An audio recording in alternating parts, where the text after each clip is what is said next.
we're going to talk about antiderivatives. So antiderivative are kind of the opposite of derivatives, right? So we're getting back to our original function.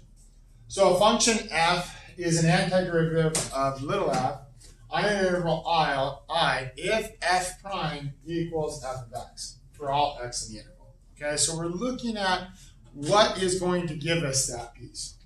So when we're here, we're going to look at f of x equals 2x. Well, what gives me a derivative of 2x? So if you remember, right, that power is going to go in front, so x squared is the basic. Now, the one thing we want to understand is that when we're looking at these, if I shift it up and down, it does not change the derivative of it. So what we're going to do is we're going to add in a constant. Okay, so we're going to add in a very specific, if they give us a point, then at the end we're going to find that c. But we're going to say, well, I can move that graph up and down, and that's what this next part is.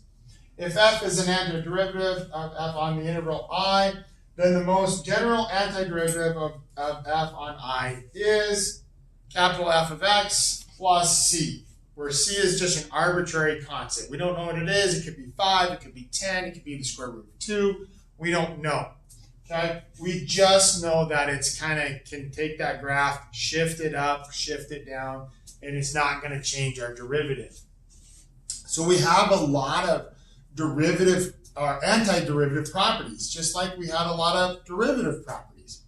The most common is the power rule. Okay? So if I have x to the n, what I'm going to do is I'm going to add 1 to my exponent and then divide by that new exponent plus a constant.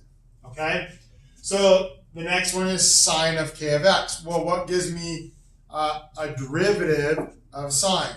Well, that's cosine, but remember, cosine has a derivative of negative sine. So if I have sine, it's going to be negative 1 over k cosine of kx plus c. Okay? Because we got to take into consideration this k in here.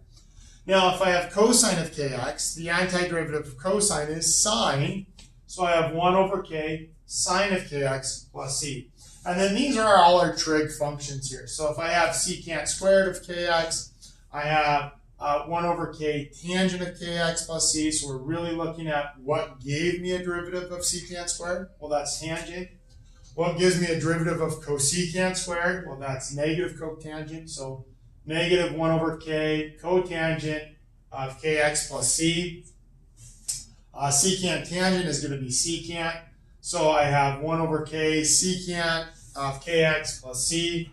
And then cosecant cotangent is going to be cosecant. Negative 1 over k cosecant of kx plus c. If I have e to the kx, well, remember e to the x is e to the x. So now I'm going to have 1 over k e to the kx plus c. If I have 1 over x, so I can't add 1 to the power, right? Because then I would have 0 power. So that's actually the natural log. So I have the natural log of the absolute value of x plus c, where x cannot be 0 over here. Okay? We don't want the natural log to be negative either ways. That's why we have this absolute value. So if you ever forget these antiderivatives, calculus books will usually have a section in the back, either the back cover or a index that has the derivatives listed out. So they may be in the front cover, the back cover, or some kind of index where it'll list most of these out. So here we want to find our antiderivatives. Okay? So if I have x to the 5th, what I'm going to do is now I know that I'm going to add 1 to my power. So this becomes 5 plus 1, 1 over 5 plus 1 plus c, or 1/6 x to the 6 plus a constant. Okay? So now my next one, what I'm going to do is I'm going to convert this to a power. So this becomes x to the negative 1/2. So now g of x, I'm going to add 1 to my power. So that becomes the 1/2.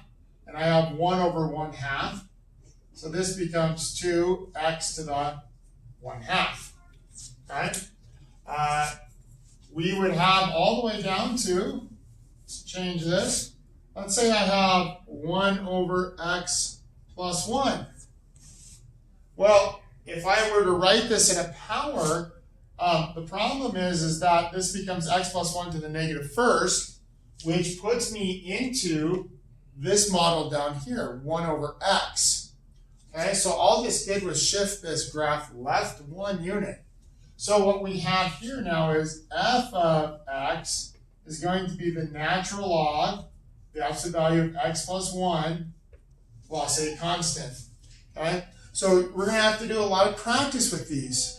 Most of the ones we're going to be looking at are kind of this power rule, okay, or the natural log or e dx. So now what we want to do is we want to look at symbology too. So indefinite integrals. So the collection of all antiderivatives of f is called the indefinite integral of f with respect to x, and it is denoted by this. This is the integral sign. The integral of f of x d of x. Now this tells us a lot of information. This is the integral sign, okay? This tells me what I'm integrating, the f of x.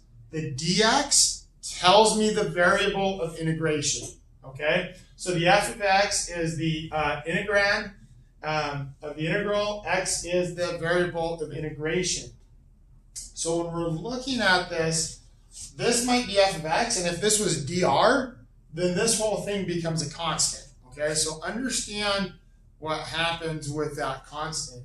And I should have put that up here, because the derivative of a constant is, well, let's make this k. So this becomes kx plus c, okay? We tend to kind of overlook that because we think of it as mathematicians as a power, but a lot of students don't think of it as power-based. When we have the integral of it, we can take the integral of addition and subtraction. We just take the integral of each individual part. So here now the integral is, what I'm going to do is I'm going to add 1 to my power. So this becomes x cubed, divide by my new power, so 1/3 x cubed. This becomes x squared, becomes 2 over 2, which is 1, plus 5x plus a constant. So I have 1/3 x cubed minus x squared plus 5x plus c. So the antiderivative is really taking us back to our original function. So most of the time we're going to add 1 to our power and divide by that new power plus a constant. If it gives us a specific coordinate, now we can plug it in. So if it said, hey, this is my function here, and we have the coordinate 1, 6, well, now I can plug in 1 to all these and set it equal to 6 and find c. So this is kind of the introduction to integrals and antiderivatives and kind of working backwards to get back to our original function.